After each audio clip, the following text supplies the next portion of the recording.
Hi everybody, I'll make this very brief.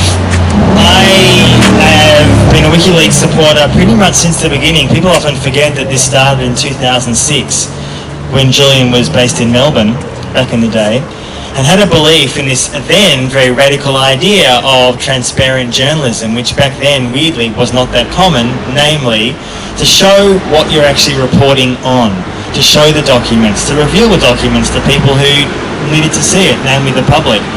So one of the things that really strikes me at Wikileaks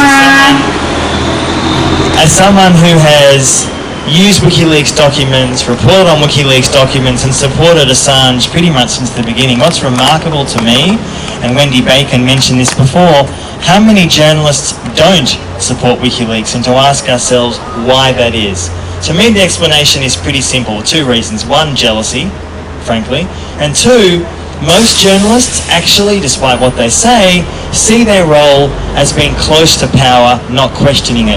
That's their role. Whether they are Murdoch Press, ABC, obviously I'm not saying everyone is the same, they're not, but that essentially to me is the heart of why so many in the press do not support Assange. At a time where his health and mental well-being clearly is in distress, where clearly he needs to be brought home now, by this Prime Minister, by this government. Now so far, frankly, the Australian government's response since the election in May has been better than the last one, but what is actually being done behind the scenes to bring Assange home now? As I think David Shoebridge said before, when Albanese says we have to resolve this, enough is enough, what does that mean? Does that mean that it's resolved, so to speak, by him going to the US for a sham trial? It has to mean coming back to Australia now. It's the only viable, humane, legal outcome. And let me finish on this point.